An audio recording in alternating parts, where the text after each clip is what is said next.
Hi, Water Signs, Cancer, Pisces, sa Scorpio. Welcome po sa ating channel. At ito ay inyong daily gabay tarot reading for January 31, 2024. Please be reminded that this is general reading po, so maaari kayo makarelate o hindi. Just take what resonates. Gamitin ang reading na ito bilang gabay lamang. Balik po kayo dito bukas para sa ating daily gabay tarot reading. Please like, subscribe, and click bell button for notification para updated po kayo sa daily tarot reading natin. Para po sa gusto magpa-reading, maaari nyo pong makuhang link na sa description box po ito. Message nyo lang po ako sa messenger. Maraming salamat po.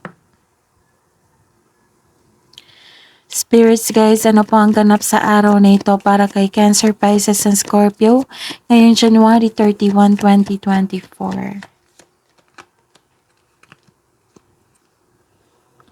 Maaring magbisita kayo sa isang malaking gusali ngayong araw na ito. For example, universe, hospital, government agencies, basta po malaking building po. Tapos, may nakita ko nag-comply kayo ng isang document dito. Nag-asikaso kayo ng document. And, okay, may nakita ko dito na nagkaroon ng isolation. Medyo may nalungkot kayo, nagkulong kayo sa isang kwarto. Ganun, para ma-express mo yung, ma-feel at ma-express mo yung, ng tama yung emotion mo ngayon na nagkaroon ng loneliness. Tapos, may nakita ako dito na, boundaries. Ayaw nyo magpastorbo. Ganun. Cancer, Pisces, and Scorpio. Ngayong January 31, 2024, spirits guys, ganap po sa araw nila, Cancer, Pisces, and Scorpio. January 31, 2024. At pwede itong literal na libro ha, na nag-aaral kayo, nagbabasa kayo. Nagbasa po kayo ng libro or may ni-research kayo sa social media, sa World Wide Web, sa internet po, or sa nag-research kayo through books. Tapos may malaman kayong katotohanan po na isang sikreto na nagbigay sa inyo ng clarity, truth. Pwede din itong busy kayo sa inyong education, like trabaho na nagtuturo kayo, tawag dito, busy kayo sa inyong thesis. Ayan. Basta po, may nakita rin ako dito, nag-decide kayo na mag-aral ng isang another skills na magamit nyo sa inyong, para magkaroon ng dagdag income, kanon. Pwede din nag-aral kayo para magkaroon ng, para enhancement. Ma-enhance yung skills nyo. Ano po ang ganap sa araw na ito para kay Cancer, Pisces, and Scorpio ngayong January 31, 2024? Lumabas din dito eh. Bakit suffer kayo dito? Nagkaroon ng suffering, burden, nabibigatan na kayo. Bakit kayo ganun? Cancer, Pisces, and Scorpio. Okay. So, don't take this as negative ha. Cancer, Pisces, and Scorpio. Remind ko lang. Don't take this as negative. This is general reading. So, take nyo. Kung naka-resonate kayo, ibigay nyo sa iba kung hindi po kayo naka-resonate. Okay? And huwag kayong matakot sa challenges na ito kasi yung challenges, ang karugtong niyan is success. Araw-araw ko yan sinasabi sa inyo. Kailangan nyo, binigay niyan sa inyo para ma-overcome nyo. Para mas maging matatag kayo, naging stronger, nagkaroon ng strength, naging malakas sa inyong confidence, nagkaroon ng courage, at i-prove natin sa universe po na kaya na natin mag-handle ng ganitong challenge. Kasi, iti-test tayo niyan kung kaya na ba natin, kung para handa tayo na magtanggap tayo, what I meant is handa kayo, i-prove nyo yung na ma-overcome nyo yung challenges po, at makita ito ng universe na kaya na natin. So Maaaring ibibigay nila yung mga blessings na ninanais mo. Yung nais nyo po sa buhay na kaya nyo na. I-prove nyo sa kanila, i-prove nyo sa inyong sarili at sa universe na kaya nyo na. Oo. Na ma-handle itong challenge na ito. I-prove nyo sa sarili nyo na kaya nyo na. Tapos nakikita ko naman dito na, 'di ba, some of you are suffering, nagkaroon ng burden. Nakikita ko sa inyo dito, you have a connection to the universe. Isinumbong mo lahat kay God yung worries mo. Yun ha, don't take that as negative. Take that as a challenge na may matutunan kayo. Lesson sa inyong journey. Kailangan tayong may matutunan dyan kasi magagamit natin yan sa darating na ibibigay na opportunities. Ano po ang mensahe po para kay Cancer, Pisces, and Scorpio ngayong January 31, 2024? January 31, 2024. Para kay Cancer, Pisces, and Scorpio, nakita ko dito na, nag-celebrate kayo. Savor your life. Nag-celebrate kayo. In-acknowledge nyo yung passion, in-acknowledge nyo yung blessings na tanggap nyo. Na sobrang flattered nyo, nagkaroon ng pleasure.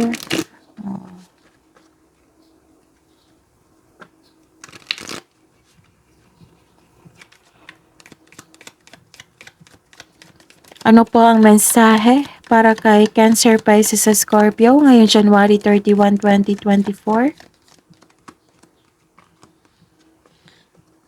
Nagkaroon ng beginning a new cycle. Papasok na kayo sa inyong bagong yugto ng inyong buhay.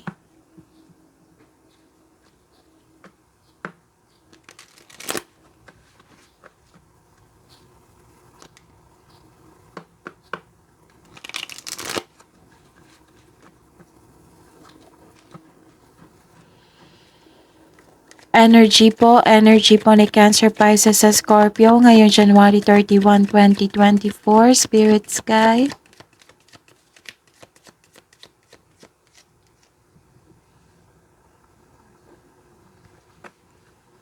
Clarification po sa card na ito.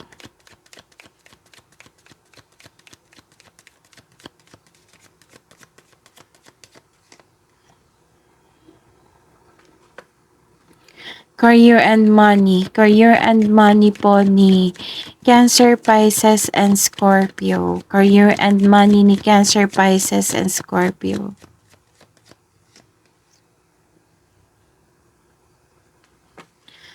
Clarification po.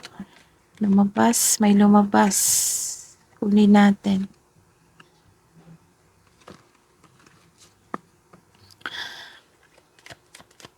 Love and romance, self-love, partnership, and romance ni Cancer, Pisces, sa Scorpio ngayong January 31, 2024.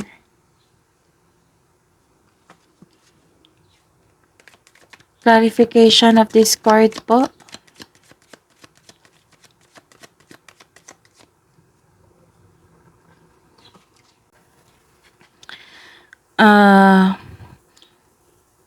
By the way, Cancer, Pisces, and Scorpio, please visit our channel po. Scroll down nyo lang po. Andun po yung separated video po na Cancer, Pisces, and Scorpio.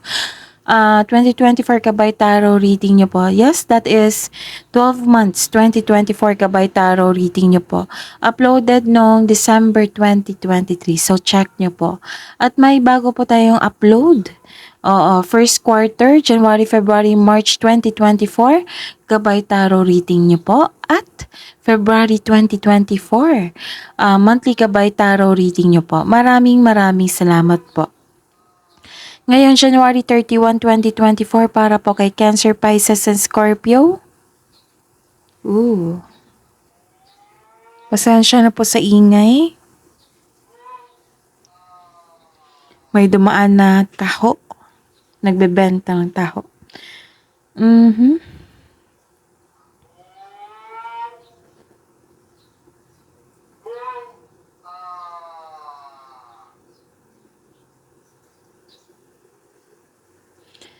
Okay, may nakita po ako dito, Cancer, Pisces, and Scorpio, na may problema po kayo. Ano kayang problema ito, no? Ah, okay, bigyan natin ng solusyon. Ah, Cancer, Pisces, and Scorpio, connect po kayo sa inyong intuition kasi may mensahe po dito at ito yung maggagabay sa inyo sa patungo sa right path po. Okay? At may duda ako parang sa past po ito. Oo, na nagkaroon ng isang blockages. So, check natin. May nakita kong blockages dito, so dapat kayong mag-connect. What I meant is, kailangan yung i-release itong blockages na ito. Oo, kasi magbigay ito ng isang negative energy flow sa inyo. Ito yung rason na magkaroon ng delay ba or hindi na makapasok yung blessings po kasi you're creating blockages. Nagkaroon ng disconnection sa inyong intuition. So, kailangan nyo mag-meditate, inhale, exhale. Meditation ay kailangan, i-release yung negative emotion nyo ngayon. I-release nyo, then meditate, accept the fact.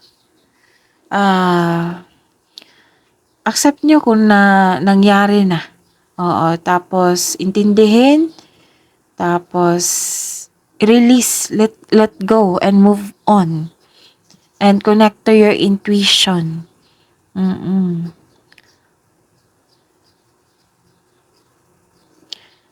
Okay. Sa mga may buntis dito, sa may maaring may kasamahan kayong buntis dyan, sabihan nyo na mag-ingat po or magpa-check up sa doktor. Oo, magpa-check up agad sa doktor kung kinakailangan. Kasi may nakita ako dito Oo, kailangan siyang magpa-check up sa doktor. Sa lalong madaling panahon. At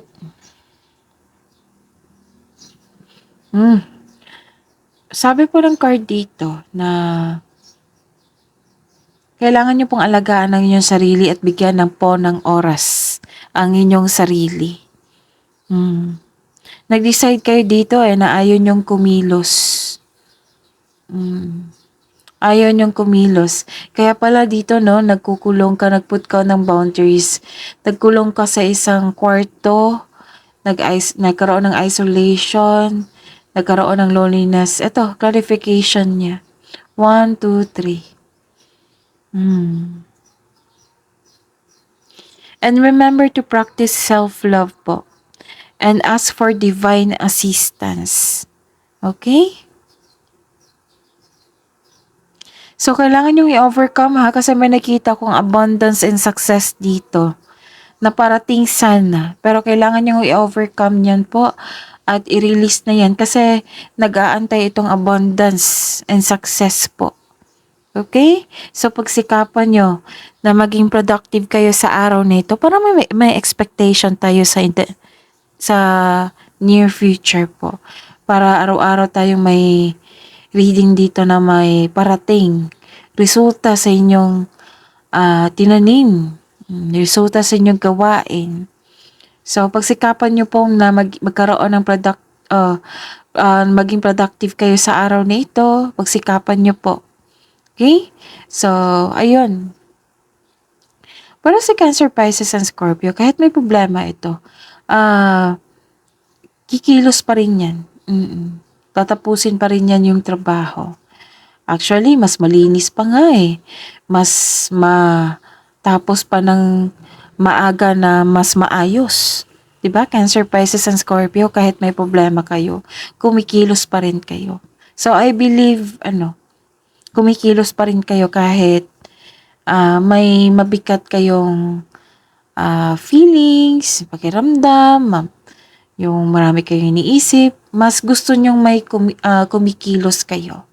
Diba po? Cancer, Pisces, and Scorpio. Ayun. I-remind nyo yung sarili nyo na mag-connect talaga kayo. I-release nyo yan. Hmm, sayang naman yung nag-aantay na abundance sa inyo. May success and abundance, sayang po. So, ayun, kailangan niyo maging productive sa araw-araw.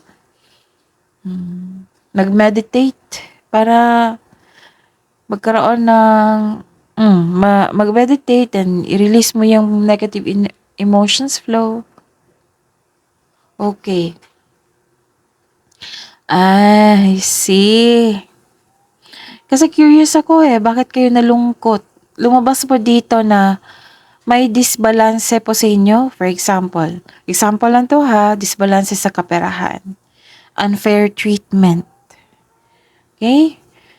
False accusation. May bias. Nagkaroon ng injustice. May taong irresponsable. At may taong hindi honest sa inyo. Kaya pala, sobrang nalungkot. Pwedeng malapit to sa inyo talaga kasi naapektuhan kayo Naapektuhan kayo dito. Na-curious din ako kanina, bakit kaya malungkot to? Sunod-sunod siya. Pero gumagawa pa rin kayo ng paraan. Kumilos pa rin kayo.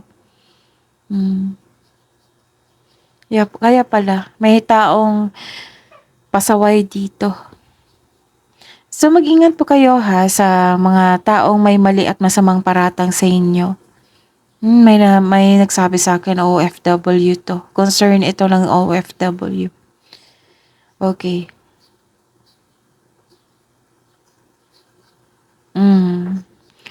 Okay. Ingatan ang inyong kaperahan, career, or importanteng sitwasyon kasi nagkaroon talaga ng disbalance. Kung hindi pa ito nangyari, check nyo po. Check nyo po yung mga daily routine nyo. Siguraduhin nyo nagkaroon niya ng pagbalanse. Oh. So this card advise you to find your voice and stay strong to your values. Basta panatilihin mo maging totoo. So with the right values, rewards come.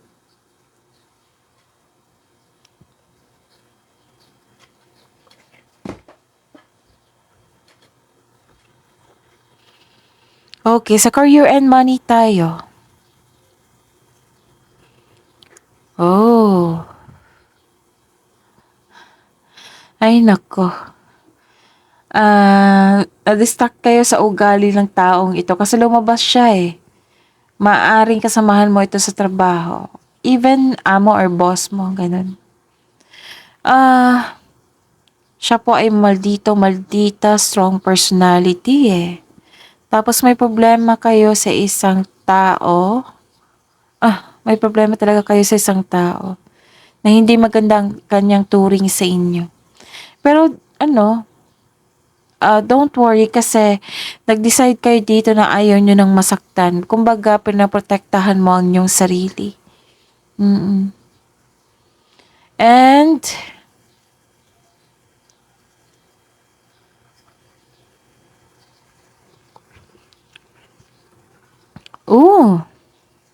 may nakita ko dito na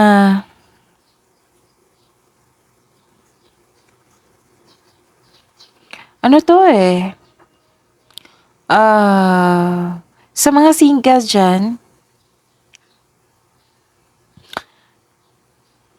may namuong romansa sa workplace nyo or yung yung partner nyo po, yung mag-asawa, bahay mag-asawa at sa mga may relasyon.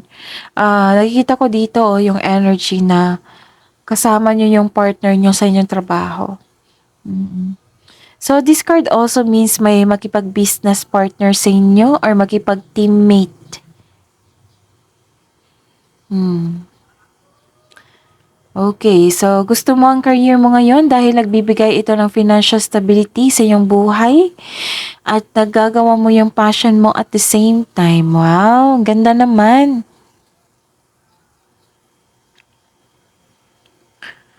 Ang ganda naman, water signs, Cancer, Pisces, sa Scorpio. Oo, kasi gusto mo yung career mo dito. Ito yung gusto ko, yung mahal ang kanilang trabaho. Gusto mo ang career mo kasi nagbibigay ito ng financial stability sa inyong buhay. Okay. Kaya pala may passion and pleasure dito. Savor your life. Gustong-gusto mo yung trabaho nyo. Masaya kayo sa inyong trabaho, actually. Sa love life, self-love, partnership, and romance.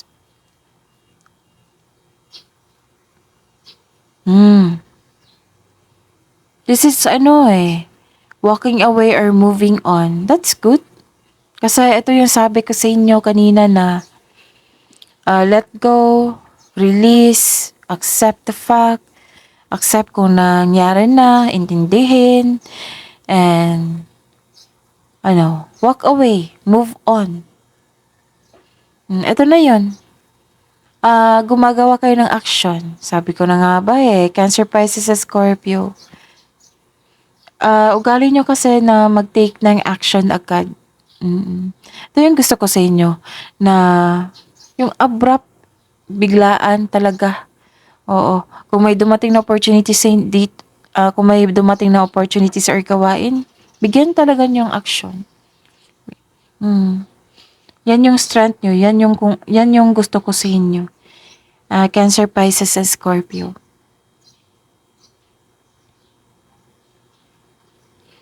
Okay.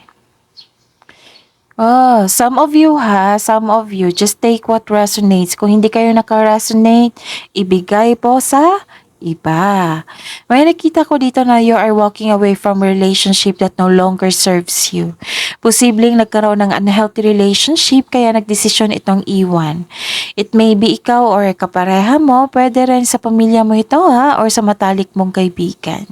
So this is walking away and moving on.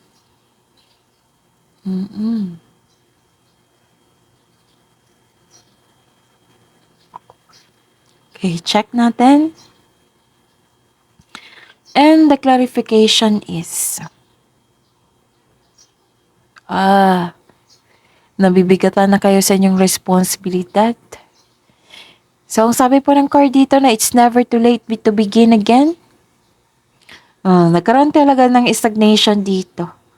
Pagwawalang kilos, hindi siguro buong araw. May oras lang.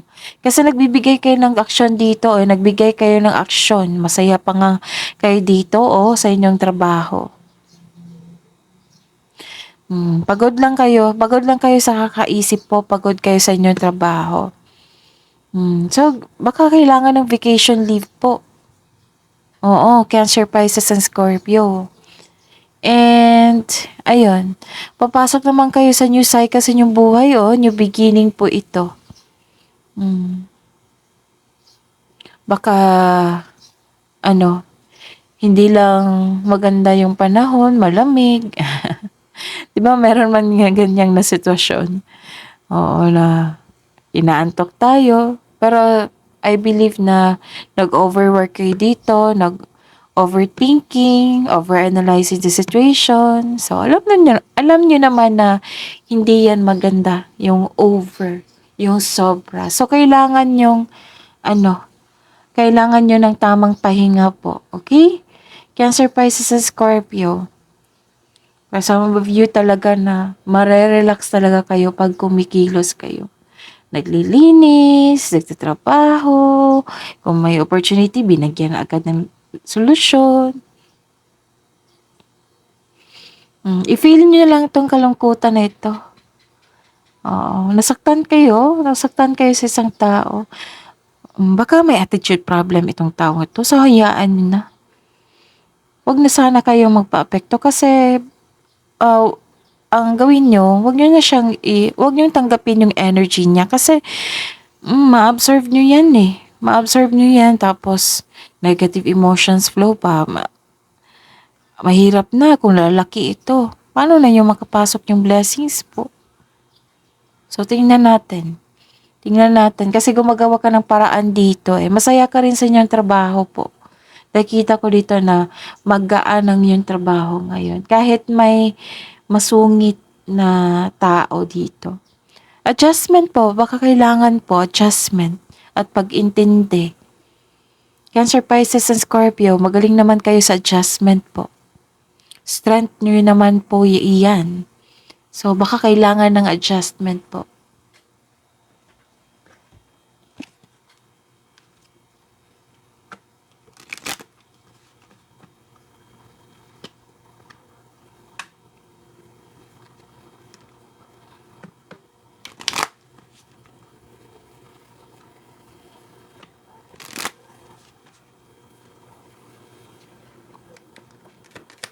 Hidden truth, anong iniisip mo, anong iniisip niya? Ng Cancer, Pisces, and Scorpio ngayong January 31, 2024 sa mga single po. I feel you leaving me behind.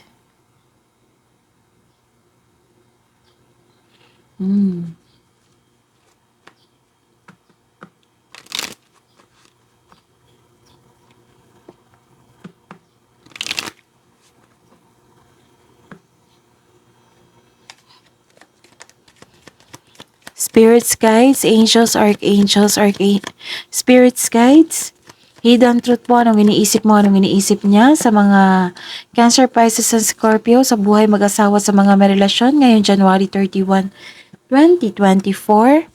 I wonder if you're happy without me.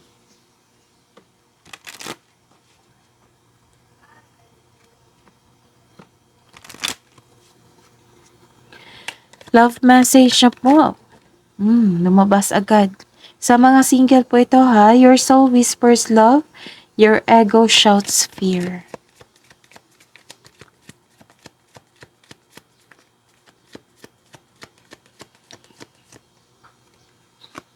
Love message po para sa mga single, release self-doubt, let go of fear.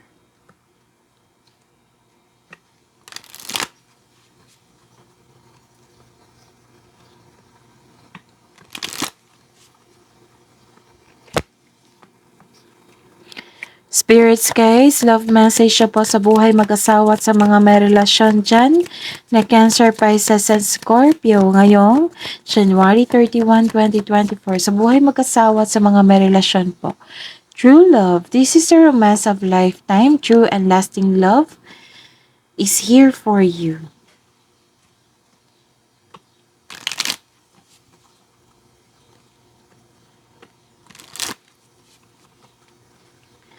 Love message siya po sa buhay mag-asawa sa mga may relasyon dyan na Cancer, Pisces, sa Scorpio ngayong January 31, 2024. Open yourself to others. This is how you will create new friendship and attract a love relationship.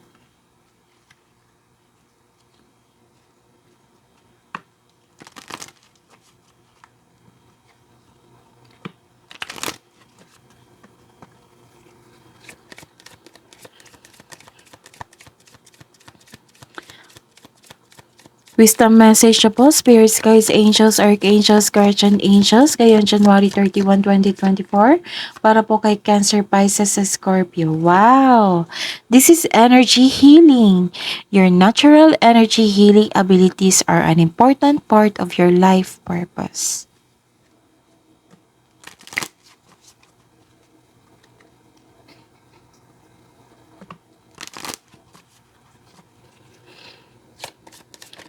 Wisdom message siya po, spirits, guides, angels, archangels, guardian angels. Mensahe niyo po, wisdom message siya po para kay Cancer, Pisces, Scorpio ngayong January 31, 2024. Career change. You're embarking upon a career that brings you to joy, that brings you to the joy and abundance you desire and deserve.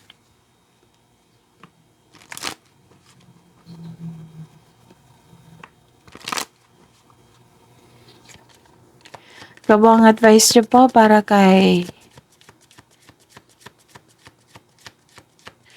Cancer, Pisces, Scorpio ngayong January 31, 2024. Kabang advice po.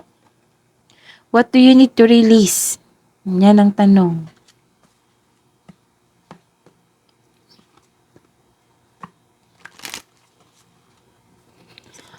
Kabuang advice niyo po para kay Cancer, Pisces, Scorpio ngayong January 31, 2024.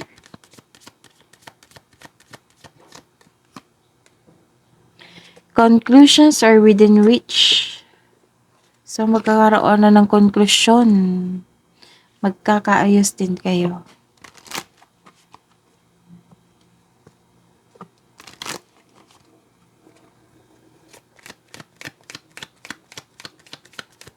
Spirits guys, angels, archangels, guardian angels, mensahe nyo po para kay Cancer, Pisces, sa Scorpio ngayong January 31, 2024.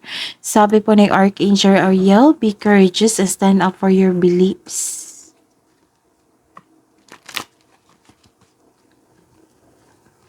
And sabi po ni Archangel Azrael, I am with you in your time of need, helping your heart to heal. Wow, puro healing. Ito yun eh. Kasi nag-open up kayo. Oo, kay God, sa universe po. Tapos, ayun, nagbigay ito ng blessing po, which is healing. Energy healing. Puro healing dito. So, that is your reading po, Cancer, Pisces, and Scorpio for today, January 31, 2024. Please like, subscribe, and click bell button for notification para updated po kayo sa daily tarot reading natin. Maraming salamat po.